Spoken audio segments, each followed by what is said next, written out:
The sky above the burned moonscape was thick with smoke and red ash. The alien woman stumbled through the darkness.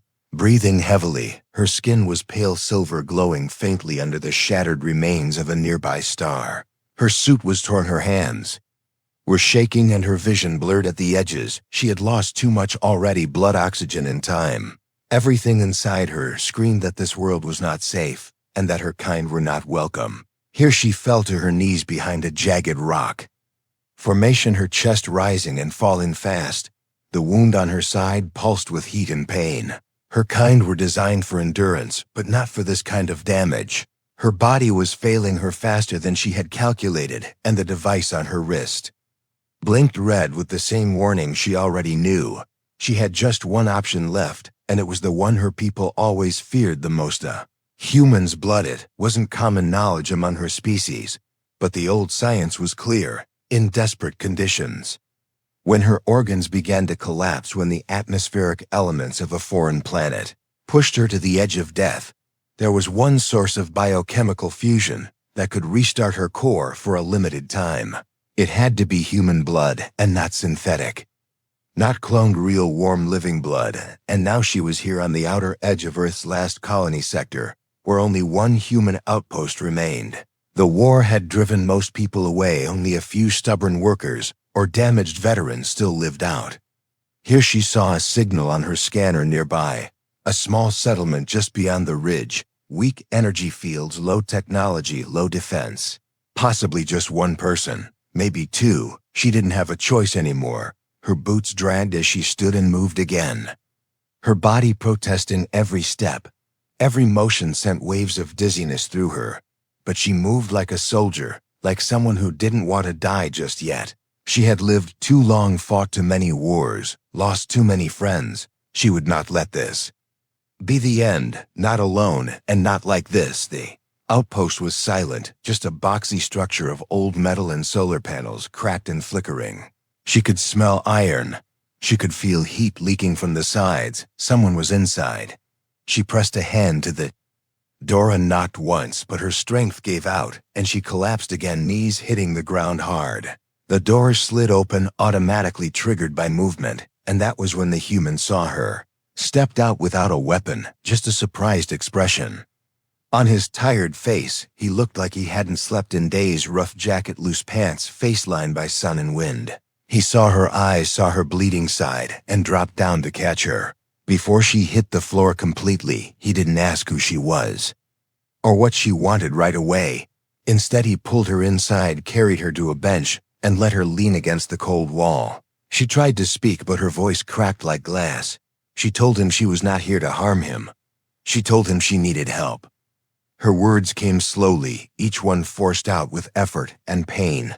Her hand reached out toward him, not in threat, but in plea. She told him the truth, the thing no one would believe. She needed his blood. Not much, just enough to stabilize her system, to restart the genetic binding inside her that was failing from the alien toxins in the air. Her body could convert the structure of human blood for just long enough to survive until rescued. Human blinked at her like he didn't quite understand, then sat back slowly and looked at her with a strange mix of fear and something softer, curiosity maybe. He didn't speak for a long moment, just stared into her silver eyes, as if trying to decide whether she was real or a hallucination from too many days alone. Finally, he said one word. She told him because if she didn't get it, she would die here in this forgotten place without a name. She told him she didn't expect kindness from his kind, not after the wars, not after everything their species had done to each other. But she wasn't asking for war, now she was asking for life. He stood and walked to a cabinet, opened. It took out an old med kit and some strange tools that looked barely functional. He had once been a medic, she realized, by the way his hands moved steady despite the old pain in his joints. He sat beside her again, looked her in the eyes, and said that he would try, but he made no promises as the needle touched his arm. She watched the red liquid flow into the clear tube, watched it pulse and shimmer like fire in a glass. She had never seen human blood up close before, not like this, not as something precious, not as something that could keep her alive. She connected the fusion node to her wrist. The blood entered her system slowly, and her body shivered from the inside out. It burned, it ached. But then it warmed her too, like 1,000 lights turning on inside her. She breathed again, deeper, slower, steadier. Her heart, which had nearly stopped, began to beat again. Her limbs relaxed, the pain in her side faded like smoke and wind. Her mind cleared. The room around her came into focus, the cracked walls, the flickering lights.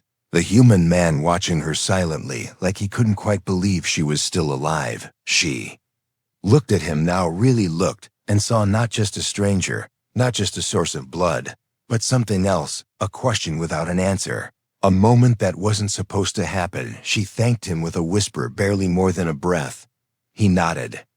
Once said nothing and stood to give her space.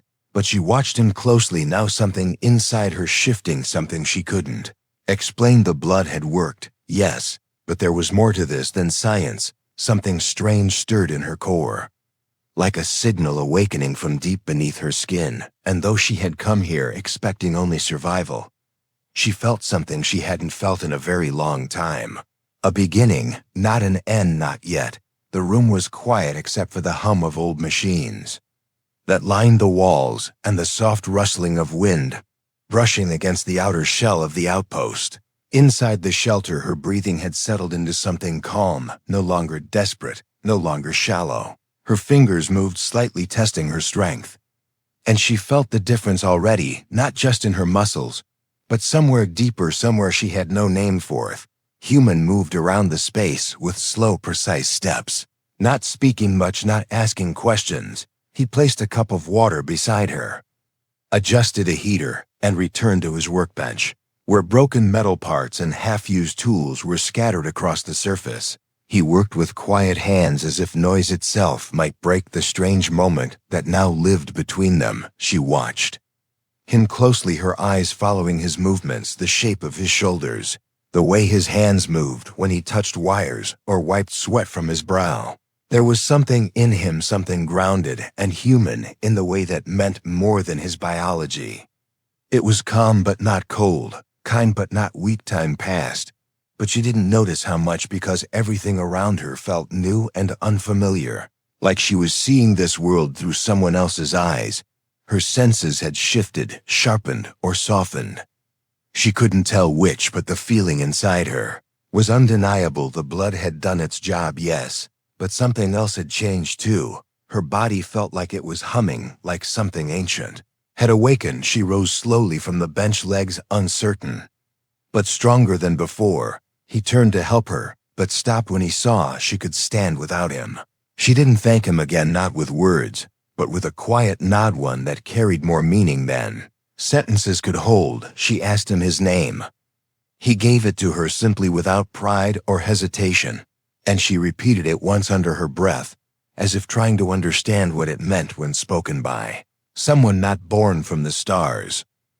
He asked nothing in return, not where she was from, not why she had come, not even what she planned to do next. Perhaps he knew the answers were not ready, yet perhaps he had lived long enough to know that not every silence must be filled. They shared a meal, though she ate little, her body still adjusting to the fusion taking place beneath her skin. He told her where they were, what time of year it was, how long it had been since he had seen another soul face to face. He didn't speak with bitterness, just with a tired acceptance, as if he had made peace with loneliness long ago. She told him fragments, not lies, but not truths, either just glimpses of her world that once spun around suns brighter than this one, just shadows of wars that stretched longer than lifetimes, just the ache of survival in a universe that forgot mercy. He listened without interrupting, as though each word she spoke was a piece of some larger puzzle he didn't want to disturb later. When the light outside turned orange and the machines began to blink in soft warning tones, she felt her body tremble slightly, but it wasn't weakness this time. It was something else, a reaction she couldn't trace. Her hands went to her stomach, her chest, her skin, but nothing was wrong, at least nothing visible. The human saw her touch her side and asked if the pain had returned. She shook her head, though she wasn't sure, and told him she just needed air. He opened the outer door and stepped back, letting her walk out into The cooling light of the red dusk, she looked up at the sky and saw stars. She didn't recognize a horizon that stretched forever and a world that felt too quiet too, still for someone used to fire and noise and chaos. But in that stillness she also felt something else. She felt watched not by a threat, not by her enemies, but by the universe itself, as if it was waiting for something to begin. When she returned inside, he had placed an old blanket on her bench and cleared space for her things. Without asking what she carried or where she planned to go, she sat down without words and leaned back, closing her eyes in sleep. Her dreams were strange. There were images not from her memories, but something new, faces that didn't belong to her. People, emotions. She had no names for the echo of his voice calling out, not in alarm, but in comfort. Her body moved in the dream, not through space, but through something softer, like water or light. She woke in darkness, and her hand immediately went to her heart. Her pulse was different, steady, but deeper, like a second rhythm had joined with hers. Stood again and walked slowly to the console where he sat, monitoring distant signals and noise from deep space. She stood beside him, silent for a moment, then spoke in a voice quieter than before. She told him she had questions about what was happening to her. Her blood had stabilized, her cells had adapted to the fusion faster than she expected. But now there was something else, something unexplained. He looked at her eyes and didn't flinch. He asked what she meant, and she told him not everything, just enough. She said she felt warmer inside. Her center was shifting, changing. She said she had spent her whole life understanding biology, warfare, evolution, and yet she couldn't explain what she was feeling now. He told her that humans sometimes change without knowing.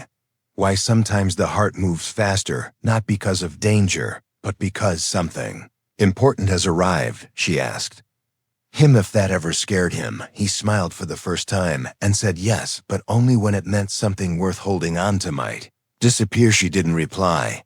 She didn't need to, because she understood him, and for the first time she wondered not just what his blood had done to her, but what he had given her beyond survival. In that moment she felt the bond, not of species or science, but of something older than either, something that didn't belong to logic or war, something that grew without permission. And though she said nothing more that night, she knew that changes inside her were not just healing her, they were shaping her. They were rewriting what it meant to be alive. The days passed like slow-moving shadows across the faded ground. Outside the outpost, the wind shifted in different directions, but inside the shelter everything stayed quiet. Everything except her. She began to notice small things, changes that didn't match any records in her training or the memories of her people. The blood had fused perfectly, yes, but her body no longer responded like it used to. Her balance had shifted. Her skin felt warmer, her sense of smell more sensitive. She could hear the rhythm of his footsteps before he even entered the room, and she could feel a pull toward him, like gravity, not forced but natural. At first she thought it was temporary, a side effect of survival, a signal from her cells recovering. But it continued. Even when she closed her eyes at night, she felt something pulsing softly beneath her skin, not pain, not fear, but something alive, something new. She kept it to herself for some time, unwilling to share a fear she couldn't name. He had already given her life. She didn't want to give him confusion in return. One morning, she sat at the edge of the outpost, looking over the cliffs where dust storms rolled like sleeping giants. Her hand rested on her stomach, not out of habit but from instinct. Something was changing inside, and it was no longer just her body. Her mind felt different too. Her thoughts lingered longer on him, not as a source of help, but as something more constant, more known than the stars above. She finally took a scan of herself using the medical device she had hidden within her armor. It was old, but still accurate. Her breath slowed as the results appeared before her. The readings didn't lie. A new life was forming inside her, not fully alien, not fully human, but something mixed, something unheard of. Her species was not built to create with others, not through any natural path, yet somehow the human blood had triggered a chain reaction far more powerful than just healing. Her cells had begun to evolve, not just survive. She sat there frozen, not with fear, but with awe and disbelief. a child. Growing inside her a life that should not exist, a life that belonged to both of them. The quiet hum of the wind outside faded behind the sound of her heartbeat, steady and deep. She had carried many things in her lifetime: weapons, orders, memories of war. But never something so fragile, so strange, and so real. She did not tell him right away, not because she feared him, but because she needed to understand it first herself. She spent time walking through the metal corridors of the outpost, touching the walls, the wires, the silent machines, as if searching for answers in the silence. Noticed the change in her but said nothing at first. Instead, he watched her with eyes that were never demanding, only present, always waiting for her to speak when she was ready. That night a distant alarm broke the stillness. A sharp signal from one of the outer scanners. An unknown ship had entered the edge of the atmosphere. It was moving slow but steady, not crashing, not hiding. She stood beside him at the console, both of them staring at the blinking lights that marked the intruder. He asked if it was one of her enemies, and she nodded once with quiet certainty. They had tracked her through the debris of her escape. They had followed the faint signal she had failed to erase. He asked if they would kill her if they found her, and she didn't answer because the truth was worse than death. They would take her back, they would study what she had become, and they would destroy the child before it had a chance to be born. Her kind would not allow such a mixture to exist, not while old rules still held power. He told her they had time to prepare, not much, but enough. He began to move quickly, gathering supplies, checking systems, reinforcing doors. She watched him move, not like a soldier, but like someone who had chosen to stay. She told him she could leave now, go into the rocks, disappear before they arrived, and they might spare him. But he turned to her and said something simple, something she did not expect. "You're not leaving without me." His words struck deeper than any blast she had ever known, because they held no command, no fear, only truth. When the enemy ship landed beyond the cliffs and the dust rose into the darkening sky, she stood at the front door, her armor sealed, her hands steady. He stood beside her, holding a weapon he hadn't touched in years, one that still bore scratches from an old war. The battle was short but fierce. They came in silence, moving like shadows across the red sand, but she knew their patterns. She knew how they thought and moved and hunted. She moved faster, stronger, more precise than she had ever been before. He fought beside her, not with speed, but with stubborn skill, placing shots with purpose, covering her blind angle, standing between her and danger, even when he didn't have to. When it was over, the ground was quiet again. The enemy scattered, the ship half buried in fire and smoke. Her hands were scraped, her body aching, but the pain inside her was not from battle. She turned to him, breathing heavily, blood on her cheek, light flickering around them, and she told him what she had kept hidden. She told him about the child. She expected confusion, maybe anger, but what she saw in his eyes was something else, a weight, a quiet flame that did not flicker, did not ask how or why or what it meant for the future. He simply stepped closer, looked down at her, and placed his hand gently on hers over her stomach and said, "Then we protect it together." In that moment she felt something stronger than survival, something stronger than science. She felt belonging, and in the ashes of what could have been her final days, something beautiful began to grow. The flames outside the outpost died slowly, their glow fading into the cold blue of the approaching night. The air was thick with smoke and dust, yet she stood still, breathing deeply, not just from exhaustion, but from something deeper, something that touched the center of her being. She had survived battles before, but never one like this, not with so much at stake, not with something inside her that was both fragile and powerful. He stood nearby, silent as always, his gaze fixed on the horizon, though there was nothing left to watch. The enemies were gone for now, their bodies scattered across the rocks, their ship broken like bones against the ground. They would not return soon, but others might follow, and this peace was not meant to last. Inside her body, the changes had grown more clear each day, her senses now more connected, her instincts sharper, and her emotions unpredictable. She could no longer deny what she felt for the human who had once been only a stranger. He was more than the reason she was alive. He had become part of her rhythm, part of her breath, part of something she never thought she would know. She looked at the sky as the first stars appeared and thought of all the time she had seen galaxies burn and ships fall and comrades vanish into darkness.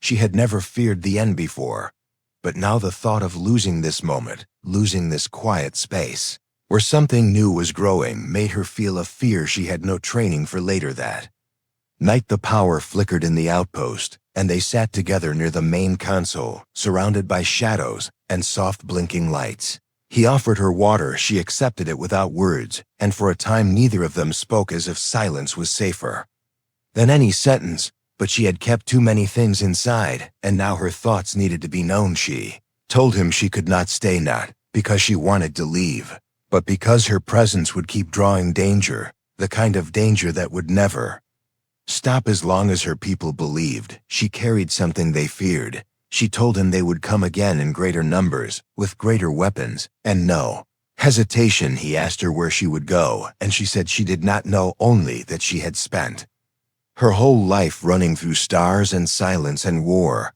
and she could do it again if it meant saving what had begun inside her. She stood and looked at the door, as if already seeing her path beyond it, her hand resting again on her stomach, her breath calm but heavy. But before she could take a step, he rose and blocked her path, not with anger, not with force, but with a look that held something final, something unshakable.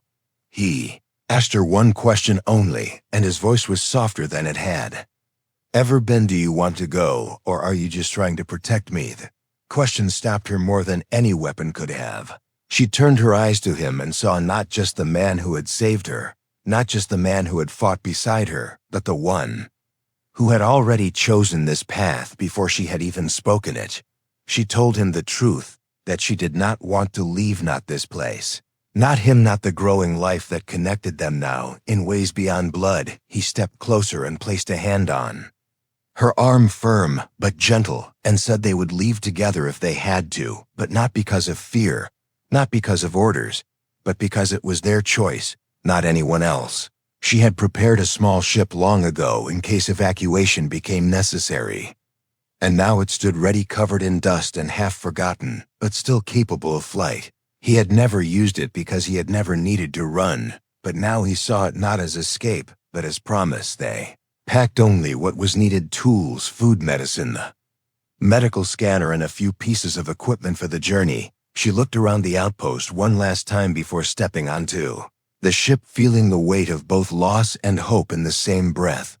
The engines hummed softly beneath their feet as the ship rose into the sky, and she watched the land fall away, a broken world behind them, and a wide future ahead. In that moment, she did not think of war or of duty. She thought only of the child growing within her and the man sitting beside her, both tied now to something larger than survival. She had never believed in destiny, never trusted in dreams. But now, as they moved through stars and darkness and the unknown, she felt a light inside her that was not from any sun. It was from him, from them, from the choice they had made not to run from what was growing, but to protect it. No matter what, she leaned back in her seat, eyes on the stars, hand resting quietly on her belly, and whispered a promise to the life inside. You will not be alone. And beside her, the human said nothing, but placed his hand over hers, and in that silence she felt everything she had once lost, slowly returning piece by piece. Sky above, the quiet green planet stretched far and wide, soft, with clouds untouched by war, untouched by ships, untouched by the noise of collapsing empires. It was a world with no name, one that didn't appear on old star maps or conflict zones, a place forgotten by trade routes and remembered only by the trees, the wind, and the stars. Had been many weeks since they arrived, landing without a signal, hiding beneath the thick canopy that covered the mountains and rivers. They chose this place not because it was rich or advanced, but because it was empty of pursuit, empty of eyes, empty of the machines that had followed them across the stars. Here the days passed differently, not marked by alarms or scans, but by the color of the sky and the calls of strange creatures that moved through the trees. She spent her mornings walking Along the stream water cool against her fingers, watching the horizon where the sun rose slow and gold, like a promise that no longer needed to be spoken. He built their shelter with patience, wood and stone, and whatever scraps the ship still carried. He worked quietly but always with care, and though his hands bore old wounds from years of war, they now built with purpose, not to defend, but to protect. The child growing within her had changed everything, not only her body, but her understanding of what life could mean, what it could become outside of battle, outside of orders, outside of the endless chain of survival. She felt every motion, every shift and heartbeat inside her, like music written just for Herat. Night she would lie beside him beneath the open sky, his arm around her shoulder, her hand resting on her belly, and they would listen to the night sounds. The wind through leaves, the distant hum of life, and nothing else.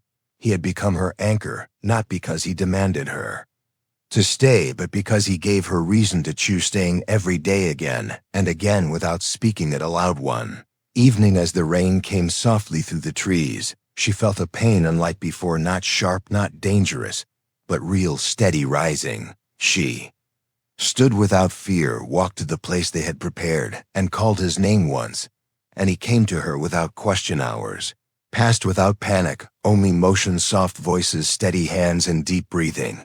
She had been a warrior in many worlds, but now she felt like something else entirely, not less powerful, but more complete. When the child was born, it did not cry the way she expected. It blinked slowly, wide eyes shining with the depth of stars and the warmth of something new. The skin was pale, but not like hers, not like his either, soft and smooth and glowing faintly in the dim light. Fingers curled strong around hers, already searching, already holding. She looked at him, looked at the human who had given his blood to save her, and found not just relief in his face, but wonder, a silence that held more emotion than words could carry. They did not speak much in the moments that followed, because nothing needed to be explained. She held the child close, heart beating in rhythm with the small one resting against her chest, and in that quiet she felt something more powerful than any weapon. Child grew quickly, not unnaturally fast, but with strength and curiosity, every movement full of questions, every glance full of awareness.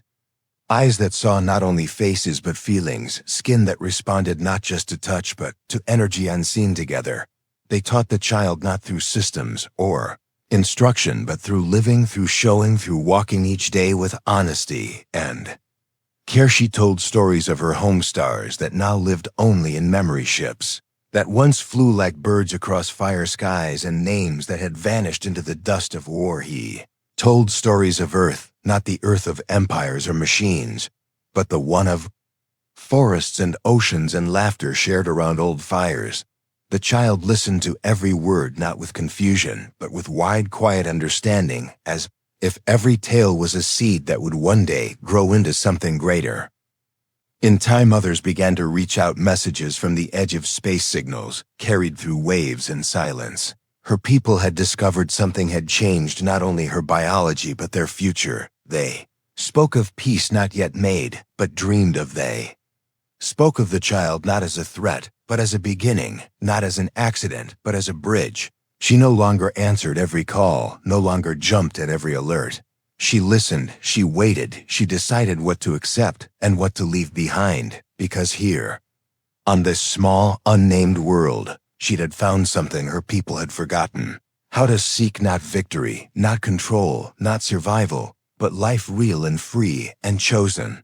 Man who had once lived alone among machines, now laughed often, spoke softly, carried his child on his shoulders, and smiled without reason. The cult reason, the quote out reason. Woman who had once been built for war, now grew flowers by the doorway, cooked with herbs she did not know the names of, and listened to the sound of rain with wonder. And the child who should never have been now ran through the tall grass with a voice that echoed across the valley, free from fear, full of fire, not the fire of destruction, but of creation. They had all come from broken places, scattered stars and old wounds, but here they had chosen something new, not because they were forced, not because they were running, but because they had found each other, and in each other, They had found something that no empire could erase if future the end.